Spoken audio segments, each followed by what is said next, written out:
નમસ્કાર ખેડૂત મિત્રો, મારું નામ છે અલ્કેશ પટેલ અને આપણી YouTube ચેનલ છે ખેતીની વાત મારું ગુજરાત. આપણી દુકાનનું નામ છે મિત્રો હિન્દુસ્તાન એગ્રો 6 કાલાવડ, પ્રોપર કાલાવડ તાલુકો, કાલાવડ જિલ્લો, જામનગર મિત્રો. તો મિત્રો તારીખ થઈ છે આજે 26/6/2025 મિત્રો. હવે આજે આપણે વાત કરવાની છે કે મગફળીના પાકની અંદર ખેડૂતોને મૂંઝવતો પ્રશ્ન એટલે કે નિંદામણ નાશક. તો એના વિશે આજે આપણે ચોક્કસથી મુદ્દાસર વાત કરવાની છે. તો આપણી સાથે ઉપસ્થિત છે સેલ્સ ઓફિસર નિકેશ પટેલ સાહેબ. સાહેબ તમારો ખૂબ ખૂબ આભાર અમારી ચેનલમાં. જય શ્રી કૃષ્ણ. સાહેબ તમારો પરિચય આપશો પહેલા? મારું નામ નિકેશ પટેલ છે. એઝ અ સેલ્સ ઓફિસર તરીકે ધાનુકા કંપનીની અંદર જામનગર હેડક્વાર્ટર ઉપર છેલ્લા 10 વર્ષથી જોડાયેલો છું. બરાબર છે સાહેબ. હવે સાહેબ આપણે અત્યારે મગફળીના પાકનું વાવેતર બમ્પર પ્રમાણમાં થયું છે, બરાબર છે? હવે એની અંદર અત્યારે ખેડૂતોને મૂંઝવતો પ્રશ્ન એટલે કે નિંદામણ નાશક. હવે નિંદામણ નાશક દવા મારવાથી શું ફાયદો થાય એના વિશે ખેડૂત મિત્રોને થોડીક માહિતી તમે આપશો. હા અલ્કેશભાઈ, ચોક્કસથી. નિંદામણ અવશ્ય કોઈ પણ પાકનું વાવેતર કરેલું હોય તો એની અંદર નિંદામણ નાશક વાપરવું જરૂરી છે અથવા નિંદામણ કરવું જરૂરી છે. કારણ કે નિંદામણ છે એ વસ્તુ આપણે કોઈ પણ પાકની અંદર વાવેતર કરેલું હોય તો સૌથી પહેલા જગ્યા એ જે ઉગે ત્યારે જગ્યાની અંદર એટલે કે સ્પેસની અંદર ભાગ પડાવે છે, બરાબર છે. બીજી વસ્તુ કે સૂર્યપ્રકાશની અંદર ભાગ પડાવતું હોય છે. ત્રીજી વસ્તુ કે જમીનની અંદર આપણે જે પણ પોષક તત્વો નાખેલા હોય, ખાતર નાખેલા હોય તો એ પાકની અંદર માઇક્રોન્યુટ્રિયન્ટ્સની અંદર ભાગ પડાવતું હોય છે. બીજી વસ્તુ પાણીની અંદર ભાગ પડાવતું હોય છે. એટલે કે જે આપણા પાકનું અંદર જે વાવેતર કરેલું છે એની અંદર નિંદામણ નાશક વધારે હોય, નિંદામણ વધારે હોય તો આ પોષક તત્વોના ઉણપના કારણે છોડની ગ્રોથ, વિકાસની અંદર નુકસાની જોવા મળતી હોય છે. અને આમ અંકેશભાઈ જોવા જઈએ તો ઓલ ઓવર ઉત્પાદનની અંદર 40% પણ વધારે નુકસાની નિંદામણથી થતી હોય છે. એટલે કોઈ પણ પાકની અંદર નિંદામણ સૌથી મોટું નુકસાન કરતું હોય છે. એટલે પાકની અંદર નિંદામણ કરવું સૌથી જરૂરી છે. કોઈ પણ પાકનું વાવેતર કરેલું હોય મિત્રો તો એની અંદર નિંદામણ સમયસર ન થાય, તમે હાથથી નિંદાણ કરો તો પણ ભલે અથવા દવાથી છંટકાવ કરીને નિંદામણ કંટ્રોલ કરો તો પણ ભલે, જો ન કરવામાં આવે સમયસર તો એની અંદર 40% આસપાસ જે છે ઉત્પાદનની અંદર ઘટાડો આવે છે. આ એક ખાસ ખેડૂત મિત્રોએ માહિતી લેવાની છે. હવે બીજું સાહેબ વાત કરવાની છે કે અત્યારે માર્કેટની અંદર જે છે ઈ નિંદામણ નાશકો ઘણી બધી કંપનીના ઉપલબ્ધ છે. ઘણા બધા આડઅસર પણ કરે છે અને ઘણા બધા સમયસર એને યોગ્ય સમયે જ વાપરવાનું થાય છે. એનાથી વહેલું તમે વાપરો તો જે છે મગફળીના પાકમાં નુકસાન થતું હોય અથવા જે અમુક જે છે નિંદામણો એનાથી કંટ્રોલ નથી થતા. તો આપણી જે પ્રોડક્ટ જે આવે છે ધાનુકાનું જે આવે છે પર્જ, તો સાહેબ આના વિશે માહિતી આપો કે આની અંદર કયા કયા નિંદામણો કંટ્રોલ થાય છે અને કયા સમયગાળામાં કયા સ્ટેજ ઉપર જે છે તમે નિંદામણો વાપરી શકાય અને કઈ કઈ વસ્તુની અંદર વાપરી શકાય, કઈ કઈ આપણે જે છે બિયારણોની અંદર આનો જે લેબલ ક્લેમ છે આના વિશે તમે વિસ્તારથી ખેડૂત મિત્રોને માહિતી આપશો. આજે અલ્કેશભાઈ આજે પર્જ વિશે વાત કરવી છે.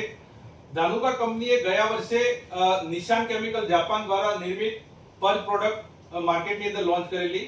આજે પર્જ એક એવી ટેકનોલોજી જે ભારતની અંદર લોન્ચ કરેલી છે કે જે એના માટે ટૂંકની અંદર આપણે કહેવું હોય તો આ વધુ ઝડપી છે, વહેલું છે અને તેજ છે.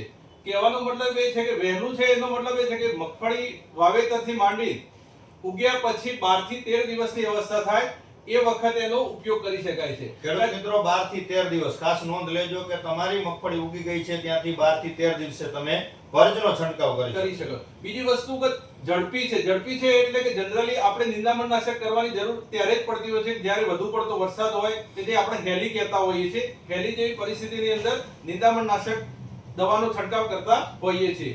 તો એવી પરિસ્થિતિની અંદર પર્જનો છંટકાવ કર્યા પછી 2 કલાક સુધી જો વરસાદ ના આવે તો પણ દવા વ્યર્થ જતી નથી અને એ ટોટલી નિંદામણની અંદર ઉતરી જાય છે. એટલે કે એ ઝડપી છે અને તેજ છે. તેજ છે એનો મતલબ એવો છે કે એ 4 થી 5 દિવસની અંદર જે પણ પાક નિંદામણ ઉગેલા છે એ ઝડપી એનો કંટ્રોલ પરિણામ સારામાં સારું પરિણામ મેળવી શકાય છે. તો આ પ્રોડક્ટની ખાસ ખાસિયતો છે.